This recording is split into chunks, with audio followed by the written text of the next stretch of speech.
猎物，却是没能杀人的寒风。老师，对不住了，这次也连累您了。Selamat datang di animasi Donghua Spoiler. Om dan Tante, jangan lupa seruput kopinya, kencangkan sabuk pengaman, mari kita mulai. Pada episode sebelumnya diceritakan, Xiaoyan kehilangan kesadarannya karena melonjaknya energi iblis di tubuhnya. Selanjutnya, dia melihat sang ratu, lalu tiba-tiba main adegan mantap-mantapan di depan kelinci Bingyun. Di sisi lain, muncul beberapa sosok dari pejuang Taisu, dan scene pun berganti. Sementara itu, Xiaoyan pada saat ini sudah merapikan pakaiannya, dan kabut abu-abu di sini benar-benar menghilang. Ketika melihat sekitar, dia bisa melihat seberkas cahaya di tengah, yang tampaknya itu merupakan jalan menuju tingkat atas menara pembantaian. Setidaknya, ada beberapa ribu orang yang memasuki menara ini, dan mereka yang bisa selamat dari kekacauan pertama pasti tidaklah lemah. Sepertinya sudah tidak ada teleportasi paksa. Artinya, seseorang akan memasuki lapisan atas lebih awal, sehingga menempati posisi yang menguntungkan, atau tidak mengatur formasi terlebih dahulu, dan yang terlambat akan jatuh ke dalam kerugian, gumam Xiaoyan. Setelah itu, Xiaoyan melirik sebuah sinar cahaya yang berada di ujung. Lalu, dia segera membuka mulutnya dan melemparkan dua pil energi yang ada di tangannya ke dalam mulutnya. Segera, energi iblis yang agung melonjak ke seluruh jaringan syaraf Xiaoyan yang sudah memiliki 5 pola iblis di tubuhnya. Lalu, mata Xiaoyan pun menjadi kabur lagi, seolah-olah ia bisa melihat hasrat membara di matanya. Hanya saja, kali ini Xiaoyan tampaknya sudah sangat siap, dan inti api yang agung secara paksa menekan energi itu. Kini, Xiaoyan langsung duduk bersila di udara sambil menahan erosi dari energi iblis dan menekan keinginannya dari kekuatan inti api. Di sisi lain, meskipun sang ratu tidak mengatakan apa-apa, Xiaoyan masih bisa melihat bahwa ada kilatan kekecewaan di matanya. Pil energi 7 pola, gumam Xiaoyan. Kemudian, Xiaoyan perlahan membuka matanya. Kedua pil energi itu sudah terintegrasi ke dalam pil energi 5 pola di dalam tubuhnya. Dan dengan integrasi 2 pil energi ini, semuanya pun ditingkatkan menjadi 7 pola. Setelah Xiaoyan menekan keinginan yang dibangkitkan oleh energi iblis, dia segera membuka matanya dan melihat sinar cahaya di ujung yang jauh. "Ayo, sudah waktunya kita pergi," ucap Xiaoyan sambil menatap sang ratu. Detik berikutnya, pupil mata sang ratu pun tiba-tiba memerah. Dan ketika Xiaoyan melihat senyum manis milik sang ratu, Xiaoyan buru-buru memalingkan wajahnya. Akan tetapi, ia tidak bisa membiarkan energi iblis yang akhirnya ditekan menyala kembali. Sosok Xiaoyan pun langsung melesat menuju sinar cahaya. Pada saat ini, sesampainya di depan sinar cahaya, Xiaoyan tidak ragu-ragu. Dia langsung jatuh ke dalam sinar cahaya ini. Begitu sosoknya bergerak, medan hisap ke atas pun akhirnya membawa sosok Xiaoyan menuju lapisan atas dari menara pembantaian.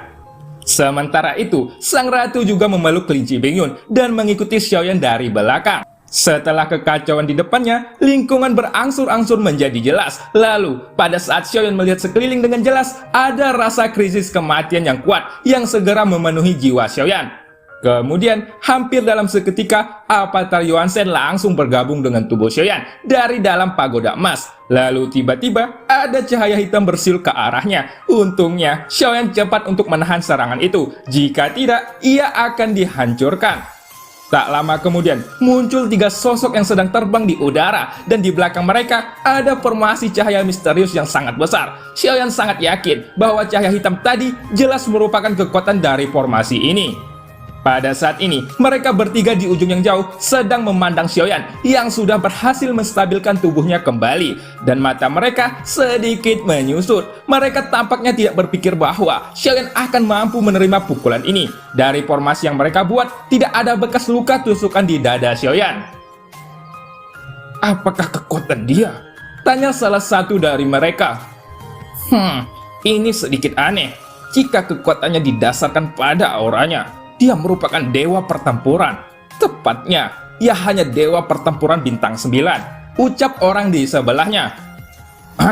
Apa maksudmu? Benarkah dia hanya dewa pertempuran bintang 9? Tanya orang ketiga. Ini sangat mustahil. dan sama sekali tidak mungkin. Serangan yang baru saja kita keluarkan sudah cukup untuk membunuh Kaisar Keabadian di langkah pertama, dan langkah kedua mungkin tidak bisa menahannya. Bagaimana ini mungkin? Seorang dewa pertempuran belaka menerima cahaya meteorku, ucap orang pertama. Ketiganya sudah bekerja keras membentuk formasi kuat ini, dan orang yang berada di tengah adalah yang terkuat. Jelas, dia adalah orang yang bertanggung jawab atas formasi itu. Sepertinya bukan masalah besar bagiku untuk memberikan hadiah yang begitu besar ketika aku pertama kali tiba di sini, ucap Xiaoyan sambil perlahan mengangkat kepalanya dan menatap mereka bertiga di ujung yang jauh. Hidup dan mati bergantung pada kehidupan kita sendiri. Yang kuat akan hidup dan yang lemah akan mati. Jika kamu tidak mati, kita akan mati. Secara alami, hidup dan mati bergantung pada kekuatan masing-masing, ucap pria yang berada di tengah. Kalau begitu, bukankah tidak adil untuk mengalahkan kalian bertiga atau salah satu dari kalian? Sejauh yang aku tahu, hanya satu orang yang dapat dipromosikan dari setiap lantai. Mungkinkah kalian bertiga akan saling membunuh setelah membunuhku nanti? Ucap Xiaoyan yang mencoba untuk memprovokasi mereka. Keadilan? Tidak ada keadilan dalam menghadapi kehidupan, ucap salah satu dari mereka. Dan juga, siapa yang beritahumu bahwa hanya satu orang yang akan dipromosikan ke lantai selanjutnya? Ucap pria yang ada di tengah. Xiaoyan pun tersenyum masam ketika mendengar ucapan pria itu. Jika itu masalahnya, bukankah kita berempat bekerja sama, kita akan lebih kuat daripada hanya kalian bertiga? Ucap Xiaoyan sambil tersenyum. Maaf. Hanya 3 orang yang dibutuhkan untuk membentuk formasi ini. Jadi, kami tidak membutuhkan orang keempat, ucap pemimpin itu sambil memandang Xiaoyan dengan matanya yang dingin. Sayang sekali, ucap Xiaoyan sambil mengangkat bahunya dengan tidak berdaya. Di sisi lain, ketiga orang itu tampaknya tidak mau membuang waktu untuk berbincang dengan Xiaoyan. Mereka pun mengubah sidik jarinya, dan formasi cahaya di kejauhan langsung berputar. Setelah itu, sebuah kekuatan keabadian mengalir keluar, dan cahaya hitam kembali menembak ke arah Xiaoyan dengan kecepatan yang sangat cepat. Cahaya hitam itu kembali diarahkan ke dada Xiaoyan, tapi kali ini Xiaoyan sudah siap menghadapinya. Sayap dewanya tiba-tiba muncul di belakangnya. Sosoknya berbalik ke satu sisi, dan dia menghindari serangan itu. Lalu setelah menghindar, Xiaoyan pun mengangkat alisnya dan melangkah maju sambil menarik penguasa berat dari punggungnya. Sosok Xiaoyan pun berubah menjadi bayangan, dan dengan kecepatan yang sangat cepat, dia mendekati ketiga orang yang menyerangnya. Dia mencari kematian, ucap si pemimpin. Meskipun pria itu mendengus dingin, dia menatap Xiaoyan yang sedang mendekat dan masih meragukan kekuatan Xiaoyan dan tidak berniat untuk menghindari serangannya. Itu karena aura yang berasal dari Xiaoyan tidak membuatnya merasa terancam. Kemudian, ketika pikirannya benar-benar berubah, saat berikutnya, Xiaoyan mengayunkan penguasa berat ke arahnya dengan keras, hingga ledakan pun terjadi. Pria itu pun mengendalikan formasi besar untuk menyerang Xiaoyan dalam situasi ini. Xiaoyan sebenarnya bisa menghindari serangan itu, tetapi jika dia melakukannya, dia akan kehilangan kesempatan terbaik untuk menyerang pria itu. Oleh karenanya, Xiaoyan tidak menghindar, tetapi terus maju dan membiarkan cahaya hitam jatuh ke tubuhnya. Dia harus menghadapi serangan ini untuk menunjukkan kekuatannya. Cahaya hitam pun jatuh ke tubuh Xiaoyan. Sementara itu, penguasa barat Xiaoyan yang sudah terbungkus oleh api dan guntur mulai meraung ke arah mereka bertiga. Sebelum penguasa baratnya jatuh, wajah pria itu masih sangat kusam, sampai tombak panjang pun tiba-tiba muncul di tangannya, dan dia mengarahkan bayangan tombak itu ke arah Xiaoyan. Tetapi, pada saat ini pria itu benar-benar merasakan ada sesuatu yang salah. Xiaoyan telah melawan kekuatan formasi mereka 2 kali, yang menunjukkan betapa menakutkan pertahanan yang dimilikinya. Lalu, begitu tombak panjang dan penguasa berat bertabrakan, keduanya saling menekan satu sama lain. Namun di detik berikutnya, tombak panjang pria itu langsung terguncang, dan penguasa Xiaoyan menghantam dada tanpa ampun. Pria itu pun buru-buru menahan serangan itu dengan tombak panjangnya yang ditempatkan di depan dadanya. Namun ketika penguasa berat menghantam tombaknya, kekuatan menakutkan dari penguasa berat langsung menghancurkan tombak itu. 8 penguasa yang jatuh di dadanya, dada pria itu pun tenggelam dan daging serta darah meledak secara langsung. Pada saat ini, 5 jari Xiaoyan tiba-tiba menonjol dan menembus langsung ke dada pria itu. Lalu kemudian di antara darah dan daging, Xiaoyan sudah mengangkat sesuatu di tangannya, yaitu jantung keabadian yang masih berdetak. Kini, Xiaoyan sudah mengalahkan sang pemimpin dengan satu gerakan. Sosoknya tidak berhenti, tetapi dia bergerak lagi dan menyapu ke arah 2 orang yang lainnya. Endingnya masih tetap sama, mereka berdua dikalahkan oleh Xiaoyan hanya dengan satu serangan. Pria pemimpin itu adalah orang kuat di langkah kedua keabadian Kaisar, dan 2 yang lainnya di langkah pertama. Kekuatan ketiganya tidaklah terlalu kuat, tepatnya mereka lebih lemah dari orang yang pernah dilawan Xiaoyan di lantai sebelumnya. Di sisi lain, mereka bertiga tidak berharap akan menendang plat besi yang begitu keras dengan cepat. Adapun kehidupan mereka bertiga, mata Xiaoyan suram dan tanpa ragu-ragu, dia langsung membunuh 2 orang di langkah pertama dan membiarkan pria yang memimpin ketiganya tetap hidup. Tujuan Xiaoyan membiarkan pemimpin itu hidup adalah dia ingin menanyakan tentang menara pembantaian secara spesifik. Katakan padaku baik-baik, aturan apa saja yang telah kamu ketahui di tempat ini? Ucap Xiaoyan sambil memandang pria itu. Saat ini, jantung emas pria itu masih berada di tangannya, jadi dia bisa menghancurkannya kapan saja saat pria itu tidak menjawabnya dengan benar. Wajah pria itu pun sudah berubah menjadi pucat saat ini, dan jelas dia masih tidak mengerti bahwa Xiaoyan yang tidak memiliki kekuatan abadi bisa sebegitu kuat dan bisa mengalahkan kelompoknya dengan sangat mudah. Kamu mengatakan sebelumnya bahwa tidak ada batasan jumlah untuk menerima promosi, ucap Xiaoyan kembali. Ketika mendengar ini, pria itu langsung menggertakkan giginya dan menganggukkan kepalanya. Itu benar. Apakah Anda tidak tahu tentang ini? Ucap pria itu yang mengangkat alisnya dan kilatan kemarahan melintas di matanya. Jangan banyak bicara. Jika aku sudah tahu, aku tidak akan bertanya padamu lagi, gumam Xiaoyan. Jika itu masalahnya, apakah tidak ada yang bisa naik ke tingkat yang lebih tinggi? Tanya Xiaoyan sambil menahan amarahnya. Tentu saja tidak. Menara pembantaian memiliki 28 lantai. Jika Anda ingin naik ke tingkat yang lebih tinggi, Anda harus memiliki energi iblis yang cukup di tubuhmu. Misalnya, lantai kedua harus memiliki pil iblis yang sudah kental di dalam tubuhmu. Ucap pria itu sambil perlahan. Bagaimana dengan lantai ketiga? Tanya Xiaoyan. Setelah menyerap energi iblis yang cukup, pil iblis di tubuhmu akan memiliki pola. Lantai ketiga membutuhkan pil iblis yang sudah memiliki pola. Saya kira itu harus sama untuk yang terakhir, ucap pria itu. Mata Xiaoyan pun melihat sekeliling dan menemukan bahwa kabut abu-abu di lantai kedua ini tidak sepadat di lapisan pertama. Pada saat ini, Xiaoyan memegang pil iblis yang diperoleh dengan membunuh kedua orang sebelumnya. Kedua pil iblis ini tidak memiliki pola iblis. Jadi, jelas mereka juga memilih untuk meningkatkan pil iblis mereka dan mencegah Xiaoyan yang di tempat ini. Jadi begitu, gumam Xiaoyan yang sambil menganggukkan kepalanya.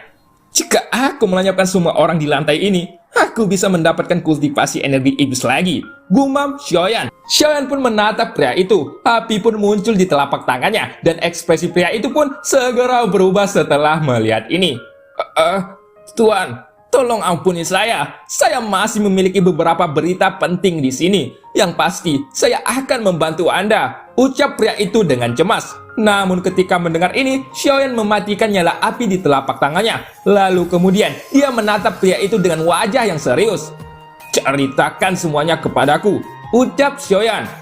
Saya tahu bahwa ada air mata iblis di sini. Itu mengandung energi sihir yang sangat kuat, yang setidaknya dapat meningkatkan pil iblis menjadi 2 atau bahkan 3 pola. Jika Tuan ingin mendapatkan warisan Dewa Iblis, Anda harus mendapatkan sejumlah besar energi iblis untuk memenuhi syarat, ucap pria itu sambil memandang Xiaoyan dengan tatapan serius.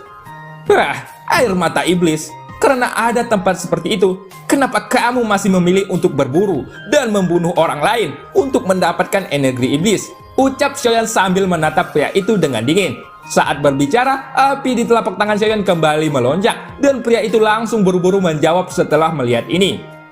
Tuan, tunggu sebentar. Saya juga ingin pergi, tetapi tempat itu ditempati oleh kultivator di langkah kelima. Jadi, kami tidak bisa pergi ke sana, ucap pria itu sambil tersenyum masam.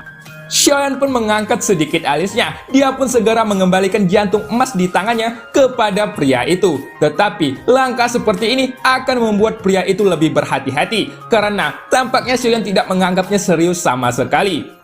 "Pimpin jalan, kita akan pergi ke sana," ucap Xiaoyan dengan nada yang datar. Kemudian setelah pria itu mengambil jantung emasnya dan mengubahnya menjadi kekuatan keabadiannya, dia pun menganggukkan kepalanya dengan cepat dan bersiap untuk memimpin jalan ke mata air iblis yang dia sebutkan sebelumnya. Sementara itu, ketika kekuatan jiwa Xiaoyan menyebar, dia bisa dengan jelas melihat bahwa lantai ini lebih luas daripada yang sebelumnya. Kenapa tidak ada monster di sini? Tanya Xiaoyan yang tidak bisa menahan diri untuk bertanya dengan rasa ingin tahu. "Apakah Anda berbicara tentang orang yang dirasuki oleh energi iblis?" ucap pria itu dengan bingung. Xiaoyan sedikit mengeringit dan berpikir bahwa monster-monster yang dia bunuh sebelumnya sebenarnya adalah orang-orang yang terkikis oleh energi iblis dan kehilangan kesadarannya serta kehidupan mereka. Jadi kamu bilang mereka sebelumnya adalah manusia? Tanya Xiaoyan. Tentu saja, apakah Tuan tidak tahu tentang ini? Mereka yang bisa memasuki menara pembantaian semuanya mampu menjaga kesadaran di bawah energi iblis. Jika tidak, umur mereka akan terkuras dan berubah menjadi iblis. Iblis-iblis itu mengandung banyak energi iblis. Kami juga menemukan beberapa dari mereka di lantai pertama. Dan sepertinya, jika kita menemukan iblis di lantai kedua ini, itu bukanlah iblis biasa, ucap pria itu yang menjelaskan secara perlahan. Tunggu dulu, ada sesuatu yang datang ke sini dari arah kiri, ucap Xiaoyan secara tiba-tiba. Tepat ketika dia selesai berbicara, bayangan hitam tiba-tiba muncul dari kabut abu-abu dengan tubuh besar, cakar panjang, dan mulut besar yang penuh dengan gigi tajam, seolah ditarik ke belakang kepalanya. Ekspresi pria itu pun segera berubah. Meskipun dia akan kabur dan melesat ke belakang, dia malah ditendang oleh Xiaoyan. Dan sepertinya Xiaoyan ingin dia untuk menghadapi monster itu. Dan cerita pun berakhir. Sampai jumpa di episode selanjutnya. Beli kedondong sama Kak Dipa. Notif andong, jangan lupa.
加玛帝国云岚宗，萧炎回来了。